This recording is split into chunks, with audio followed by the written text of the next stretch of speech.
Jadi di proposal penelitian nanti ada bab satu, bab 2, bab 3. Bab satu itu terkait pendahuluan ya, latar belakang, tujuan masalah, rumusan masalah. Bab 2 itu studi literatur, data-data dari literatur, studi-studi terdahulu ya, masuk ke bab 2. Sedangkan bab 3 adalah terkait metodologi. Nah, itu yang perlu kalian susun di semester ini. Target penyusunan adalah selama 1 semester. Jangan lupa sebelum KP, mudah-mudahan bisa seminar semuanya ya. Kalau ada yang mau seminar dalam 1 bulan udah selesai nulisnya juga nggak apa-apa ya, silahkan asal sudah disetujui oleh pembimbing. Nah, dalam penyusunan proposal biasanya kita mulai dari bab 2. Jadi bukan bab satu 2 3 tapi 2, bab 2 dulu. Bab 2 ini tujuannya untuk mencari data-data apa saja yang sudah ada, sudah pernah dilakukan sebelumnya terkait topik kalian. Kemudian dari data-data yang kalian temukan, data-data literatur, studi terdahulu, itu kalian rangkum dan kalian simpulkan sehingga kalian tahu rumusan masalahnya apa berdasarkan data-data tersebut ya. Berdasarkan data literatur, belum pernah ada yang melakukan eksperimen tentang bla bla bla bla, sehingga di dalam penelitian ini kami akan melakukan hal tersebut. Itu dituliskan di bab satu. Oleh karena itu penyusunannya bukan bab satu 2 3 ya kalau misalnya dalam proses penyusunan proposalnya, tapi bab 2 terlebih dahulu. Oleh karena itu hari ini saya akan mencoba menceritakan berbagi dengan kalian gimana sih cara memilih dan membaca jurnal ilmiah. Karena pada saat penyusunan bab 2 atau studi literatur, tidak boleh lagi kalian menulis sumber dari Wikipedia misalnya ya, atau dari blog orang. Eh, apa ya, kan suka ada ya blog-blog ilmiah gitu ya. Nah, sebaiknya memang sumber-sumbernya dipilih yang kredibel. Kredibel itu dalam arti dari paper-paper atau jurnal-jurnal ilmiah. Ya, saya akan mulai. Apa saja bahan-bahan yang bisa kalian baca? Textbook, handbook, manual book itu sangat boleh ya. Jadi kalau kalian mau mengutip atau mencari sumber dari Gian Koplis, dari Reklaitis, dari Smith Van Ness, dan lain-lain itu boleh banget. Jadi textbook, handbook, manual book boleh. Jurnal dan makalah ini biasanya sumber utama yang kita bisa gunakan karena jurnal dan makalah ini mengandung data-data terkini ya, recent trends, dan kita bisa mencari atau mengupdate informasi terakhir tentang topik kita. Nah, yang perlu diingatkan adalah website ini adalah jungle of information. Seperti yang kalian tahu, sulit sekali ya memfokuskan apa yang ingin kalian cari, butuh waktu, butuh prompt atau keyword yang tepat untuk sesuai dengan apa yang kalian inginkan. Nah, di sini saya akan berbagi bagaimana sih mencari dan menyeleksi jurnal ilmiah. Jadi di level jurnal ilmiah pun ada beberapa level kualitas, ya. Jadi nggak semua jurnal ilmiah itu kredibel. Nanti kalian bisa pilih-pilih sendiri ya dari lautan informasi jurnal yang ada di internet. Silahkan kalian pilih yang kira-kira menurut kalian sesuai dengan topik kalian dan datanya seharusnya ini sesuai dan dapat dipertanggungjawabkan gitu ya. Di mana mencari jurnal? Yang pertama kalian bisa masuk dari Science Direct ya. Science Direct ini adalah salah satu publisher. Dia menghasilkan atau memproduksi banyak sekali jurnal dan buku.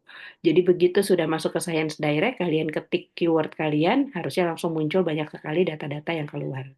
Ya. Yang kedua dengan Scopus juga bisa mencari dokumen.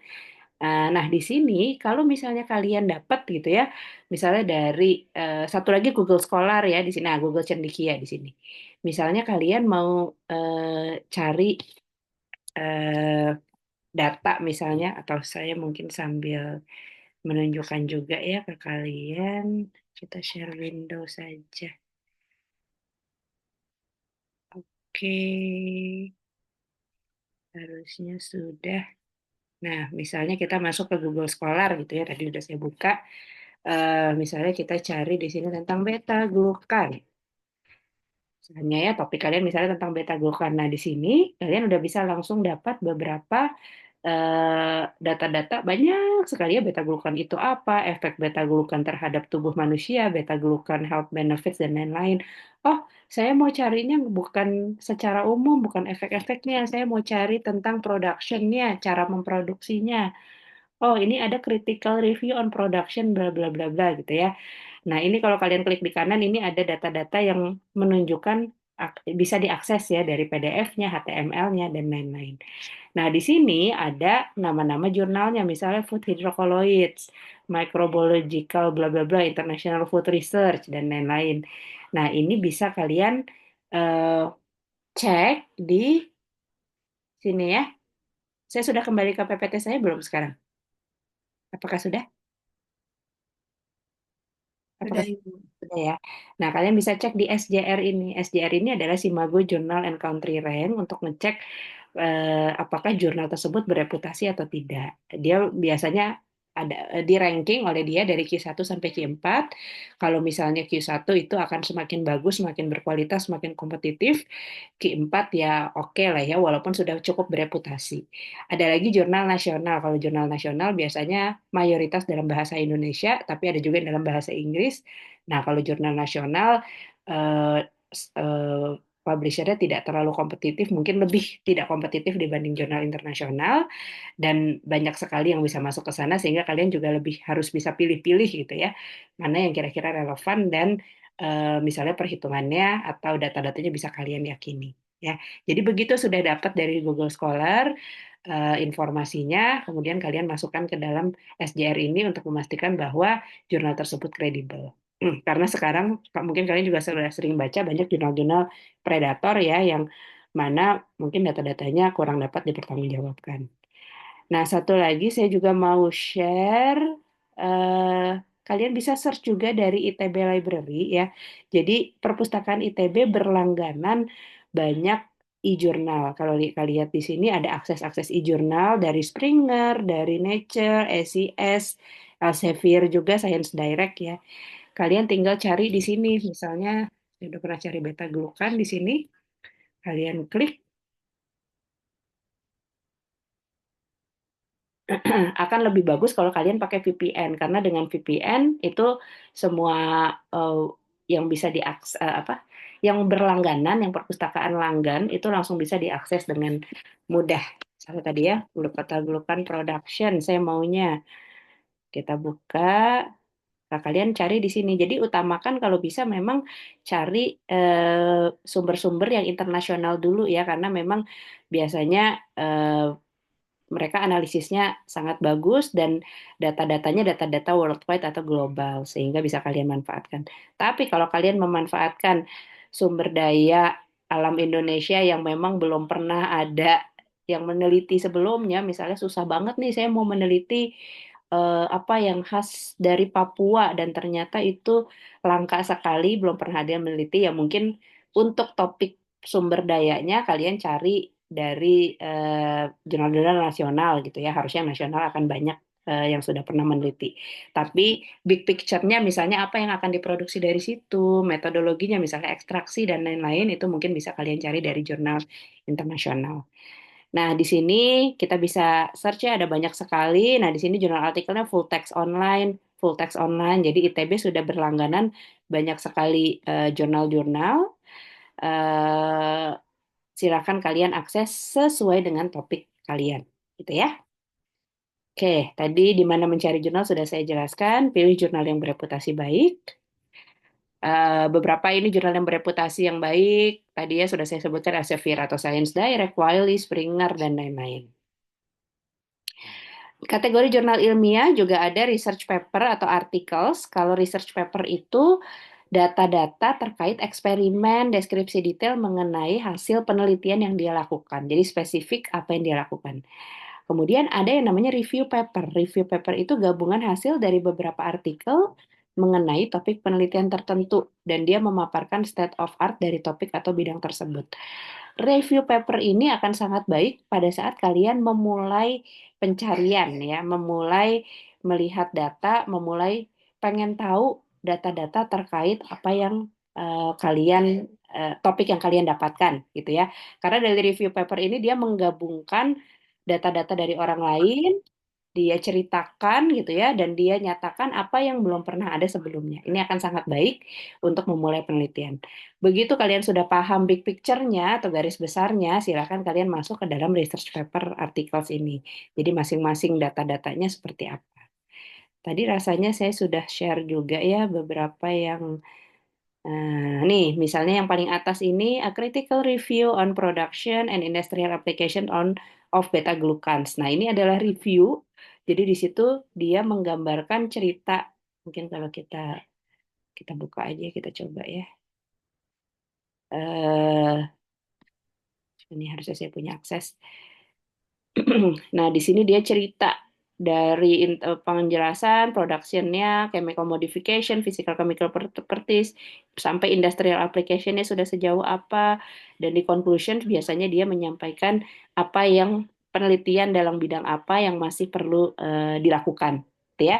Jadi silahkan kalian kalau mau mulai pencarian bisa cari tipe-tipe paper review seperti ini. Oh ya, satu lagi, ITB itu berlangganan paper-paper dari Science Direct dengan sangat mudah. Jadi kalau kalian log, dia biasanya kalau misalnya kita mau akses, dia akan minta email. Silakan kalian masukkan email ITB kalian, yang students ITB ACID. Saya nggak yakin sih kalau ITB, students ITB bisa atau enggak, tapi kalau yang dosen kemarin bisa. Jadi kalau students, kalaupun nggak bisa, kalian bisa akses dari ITB Library ya, perpustakaan. Tapi nanti bisa dicoba dari Science Direct, masuk, kemudian login.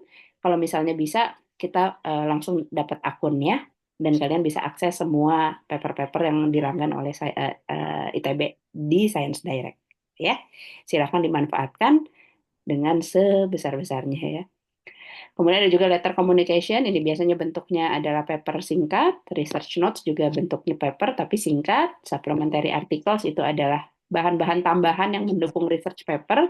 Biasanya research paper ini ada batasan jumlah halaman, jadi mereka biasanya menambahkan supplementary articles ini. Apa yang kamu butuhkan? Jadi ini adalah memulai pencarian ya. Kalau mau cari gambaran umumnya, cari dokumen berjenis review. Kalau mau cari latar belakangnya, kita punya artikel penelitian, cek abstrak atau latar belakangnya. Cari mau tahu detail prosedur, cek di abstrak atau cek di bagian metodologi. Mau membandingkan hasil penelitian, cek abstrak atau data atau kesimpulan artikelnya. Kalau cuma mau tambah pengetahuan aja, cek struktur, identifikasi subtopik-subtopik yang lazim dibahas. Jadi ini adalah eh, dibutuhkan skill sebetulnya ya untuk melakukan screening dengan cepat, karena kalau kalian baca sekian banyak paper, seperti tadi ya saya cari beta glucan production, itu keluarnya banyak banget. Kalian perlu screening, jangan semuanya kalian baca, setiap paper dari awal sampai akhir itu akan sangat buang-buang waktu. Jadi biasanya kalian mau tahu apa nih latar belakang? Oke, cari abstraknya aja dulu. Apakah itu sesuai atau enggak? Kalau enggak ya lanjutkan ke paper yang lain. Kan seperti itu ya. Gunakan kata kunci yang mewakili topik penelitian kita. Tentunya ya kalian yang tahu topik penelitian. Itulah kenapa di awal minggu pertama ini diskusikan dengan dosen pembimbing sedetail-detailnya kira-kira topik penelitian ini yang ada di bayangan dosen pembimbing seperti apa. Sehingga ini akan mempermudah kalian pada saat memanfaatkan kata kunci ya. Jadi perlu dipahami dulu konsep penelitian di awal. Tapi kalau memang dosen pembimbing mengarahkan ini masih luas sekali, silakan kalian cari sebanyak-banyaknya ya, kalian silakan coba search dari paper review tadi ya. Kalau hasil pencarian terlalu banyak, gunakan kata kunci yang lebih spesifik. Nah, ini saya rasa kalian Gen Z udah lebih canggih lah ya mencari keyword yang sesuai. Kalau pencarian tidak membuahkan hasil, gunakan kombinasi kata kunci lainnya. Komputer juga memiliki keterbatasan. Kita mungkin kalau misalnya kata kuncinya itu aja tidak divariasikan, kita melewatkan banyak jurnal ilmiah yang mungkin bisa jadi berguna. Nah, saya mau cerita sedikit bagaimana sih menyeleksi jurnal tadi ya. Kalau kalian baca semua pasti akan eh, habis waktu. Sehingga biasanya kita punya beberapa strategi. Yang pertama JAG. J-nya cek dulu judulnya sesuai atau enggak dari hasil pencarian. Kalau kemudian baca abstrak. Kalau abstrak relevan, oke, kita bisa lanjut baca isinya. Tapi kalau enggak, ya stop aja. Nggak usah dilanjutin. Ah, saya mau baca walaupun beda, ya tapi itu pasti akan makan waktu, gitu ya. Jadi sebisa mungkin cek judul dan abstraknya dulu. Kemudian mungkin tambahan lagi sebisa mungkin kalian catat apa yang kalian baca. Karena ini saya juga punya pengalaman pada saat melakukan penelitian, saya baca sekian banyak paper seharian tanpa menulis. Pada akhir hari tersebut, rasanya saya sudah melakukan banyak baca, tapi kok rasanya nggak produktif karena saya lupa apa aja yang sudah saya dapatkan di setiap paper ini, apa saja keyword-keyword atau kunci-kuncinya. Jadi hilang begitu saja gitu ya. Jadi sebisa mungkin kalau kalian lebih suka nulis di note, silakan, nulis di Word silakan. Misalnya saya baca paper dari ini, apa sih yang penting dari paper tersebut? Satu, metodologinya dia pakai apa? Dua, bahan bakunya dia pakai apa? Dan lain-lain ya. Atau kalau mau dari PDF-nya kalian highlight, boleh juga. Jadi sebisa mungkin sambil membaca, sambil mencatat atau sort gitu ya, paper-paper tersebut bagian mana yang kira-kira penting. Kemudian selanjutnya adalah JAG, judul sudah sesuai, abstrak relevan, lanjut baca. Tapi kalau ragu, gambar dan keterangannya relevan atau tidak. Kalau tidak, stop. Ya. Kemudian kalau judul dan abstrak sesuai, lanjut baca isinya. Eh, ini sudah tadi ya. Kalau judul sesuai, abstrak relevan, tapi data tidak ditampilkan. Tapi ada deskripsi metode yang relevan dengan penelitian. Kalau memerlukan detail metode tertentu, lanjut baca paper tersebut. Jadi hasil metode JAG ada yang relevan, download ya, simpan dengan nama arsip yang representatif. Nanti next time kalian prioritaskan untuk baca terlebih dahulu. Kalau ragu, kalian download, kemudian simpan dengan nama arsip yang representatif, nanti dibaca kalau ada waktu tambahan, ya tidak prioritas. Tapi kalau sudah tidak relevan, tinggalkan, bahkan nggak usah di-download ya. Jadi ini adalah tahap awal dari menyeleksi tadi ya hasil pencarian yang sekian banyak. Bagaimana membaca jurnal ilmiah? Tempat yang kondusif, sarana membaca yang kondusif, dan rileks ya. Jadi apalagi akhir-akhir ini mungkin kita terbiasa dengan hal-hal yang cepat, scrolling-scrolling gitu ya. Jadi membaca dengan mindful itu jadi challenging gitu ya kayaknya sekarang-sekarang ini sehingga kalian tentunya butuh tempat dan sarana membaca yang kondusif. Mungkin kalian sudah terbiasa dengan soft copy, baca di laptop, baca di tablet, silakan aja atau mau hard copy. Tapi yang penting adalah membuat suasana pada saat membaca itu kondusif gitu ya. eh ya ini sedikit ya. eh Ya itu hanya paper gitu ya, hanya kertas walaupun memang sekian banyak tulisan, sekian banyak kata-kata, tapi spend waktu untuk serius membaca. Kalau misalnya sudah dimulai rasanya akan bergulir dengan sendirinya ya, tapi yang penting itu tadi, siapkan waktu dan situasi yang kondusif. Kalau gunakan hard copy, tandai, highlight tadi ya. Kalau pakai laptop, jangan lupa di editing tools. Kalau mau akan sangat baik kalau kalian sambil mencicil draft proposal. Jadi sambil di copy atau di capture poin-poin yang kira-kira bagus nih kalau saya tambahin di draft proposal. Jadi nggak dari nol gitu ya pada saat, oke saya sudah selesai baca, saya akan mau bikin proposal sekarang, bab satu. Terus harus mengulang langkah mencari data lagi gitu ya, walaupun memang sudah lebih bagus karena sudah kalian folder, sudah kalian catat. Tapi kayaknya sambil jalan akan lebih bermanfaat waktunya kalau kalian nandain dan sambil mencicil. Di copy tulisan-tulisan yang kira-kira sesuai dengan subbab kalian. Kemudian jangan lupa nanti di restructure supaya tidak plagiarisme seperti yang saya sampaikan minggu lalu ya. Kemudian lakukan SQ3R, survei, preview singkat untuk mendapatkan gambaran umum suatu artikel. Bisa dari abstrak, bisa dari judulnya dulu atau conclusion ya. Kemudian question, ajukan pertanyaan, kira-kira penulisnya melakukan ini untuk apa? Menjelaskan sebab ini untuk apa? Argumennya apa? Kesimpulan apa yang ditarik oleh penulis dan lain-lain. Kemudian kalau tahap tersebut sudah sesuai, maka bisa dibaca dengan lebih mendalam. Kemudian, nah ini contohnya ya, kita bisa mencoret-coret dari bagiannya, kira-kira apa yang penting, kira-kira apa yang sesuai dengan kalian. Kemudian setelah itu recall, simpulkan poin utama, buat catatan, dan review. Setelah selesai membaca, jangan lupa review lagi kenapa paper ini penting gitu ya. Saya perlu menyaring informasi apa saja dari paper ini. Efektif dan efisien bukan mendetail tanpa memahami. Karena kadang-kadang saya mau baca dengan baik paper ini dari awal sampai akhir dengan detail, tapi ternyata buang-buang waktu, bisa jadi malah tidak sesuai gitu ya. Jadi pastikan kalau misalnya memang itu paper yang sesuai, dibaca dengan mendalam dan dipahami. Karena kalian akan dapat banyak informasi dari sebuah research paper. Kemudian sepanjang membaca, be critical ya, asumsi yang digunakan, hasil penelitiannya apakah logis, pendekatan yang digunakan relevankah, apakah sesuai dengan kalian, kesimpulan yang diambil apakah dasar argumennya jelas, dan lain-lain.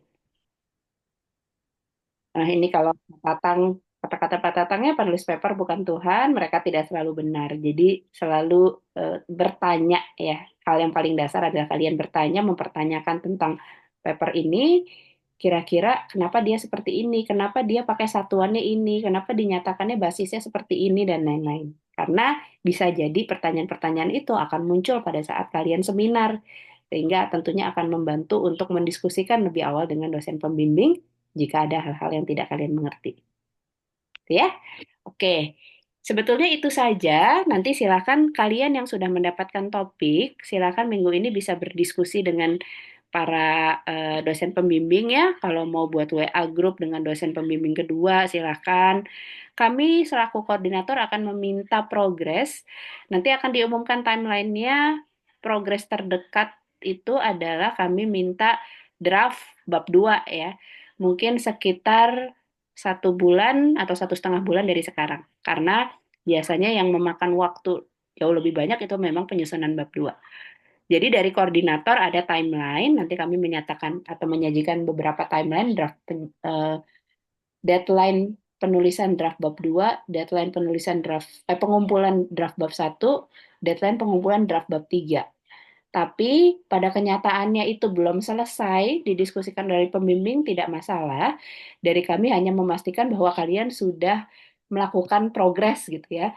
Kalaupun dosen pembimbing belum oke, belum disetujui, ya nggak apa-apa. Paling nggak dari kaliannya sudah ada itikad baik untuk menulis sesuai arahan dosen pembimbing. Paling itu yang kami pastikan. Karena seringkali kalau tidak diminta progres report penyusunan, kalian terlena sampai di terakhir, sampai semester akhir, tiba-tiba mepet-mepet deadline nilai baru pada panik gitu ya, baru cepat-cepat nulis dan membombardir dosen pembimbing. Nah, itu yang tidak kami harapkan. Jadi sebisa mungkin dicicil, bimbingan pun seperti itu, lakukan pembimbingan dengan eh, rutin ya, jangan dipepet di akhir, tapi sering-sering ketemu dosen pembimbing, walaupun memang dimaklumi saja kalau memang para dosen belum bisa jawab, misalnya WhatsApp-nya tidak aktif gitu ya, udah ditanya belum tahu karena memang semester ini semester genap itu beban pembimbingannya relatif tinggi ya, ada kakak tingkat kalian yang sedang melakukan penelitian 2, ada kalian dengan kalian juga melakukan pembimbingan LaTeX 2. Kemudian ada juga kakak tingkat kalian melakukan perancangan pabrik. Dan ada juga kakak tingkat kalian juga melakukan pembicaraan kerja praktek. Jadi penjadwalan itu tentunya akan sangat berhimpitan. Kalaupun memang belum bisa ketemu, silakan didiskusikan via WA. Biasanya mungkin lebih fleksibel ya. Tapi kalaupun memang dari dosen pembimbingnya belum secara aktif memberikan informasi atau melakukan pembimbingan, kalian proaktif untuk menulis dulu, kemudian mungkin kalian bisa sampaikan kepada dosen pembimbing, ini yang sudah kami susun, kira-kira apakah ada masukan atau apakah arahannya sudah betul seperti itu atau ada yang perlu kami sesuaikan dan lain-lain. Gitu ya. Jadi ini juga melatih kalian bagaimana caranya bernegosiasi dengan dosen pembimbing, bernegosiasi dengan partner eh, penelitian kalian sehingga output dari penelitian satu ini tercapai gitu ya. Oke, silakan kalau ada yang mau ditanyakan baik tentang pencarian jurnal, melakukan studi literatur, progres penelitian satu dan lain-lain atau topik atau judul yang sudah diumumkan silakan. Ada yang mau ditanyakan?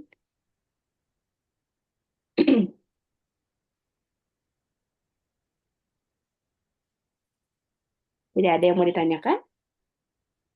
Oke, mudah-mudahan semua sudah siap ya untuk menghadapi ini tahap pertama dari mahasiswa tingkat akhir. Oh, udah bisa disebut mahasiswa tingkat akhir ya, karena sudah melakukan tugas akhir, karena penelitian teknik pangan satu ini adalah tugas akhir. Mudah-mudahan semangat. Kalau ada masalah apa-apa, silahkan dikonsultasikan ke saya dan Pak Kevin selaku koordinator. Ya, itu saja. Mungkin kalau tidak ada pertanyaan, kita sudahi kuliah singkat pagi hari ini. Jangan lupa minggu ini lakukan atau jadwalkan pertemuan dengan pembimbing untuk pertama kalinya ya. Karena minggu depan kalian sudah kami minta untuk mulai menyusun literatur. Sehingga kalau minggu ini belum ketemu dengan dosen pembimbing, khawatirnya minggu depan masih blank gitu ya. Paling tidak, kalaupun dosen pembimbing belum bisa ketemu, silakan via WA untuk meminta arahan. Itu dulu ya. Terima kasih banyak atas kehadirannya pagi hari ini. Silakan beraktivitas bagi yang mau ke kuliah pengemasan ya. Silakan, jangan lupa isi absensi. Terima kasih semuanya. Selamat pagi. Terima kasih, Bu. Pagi Bu, terima kasih.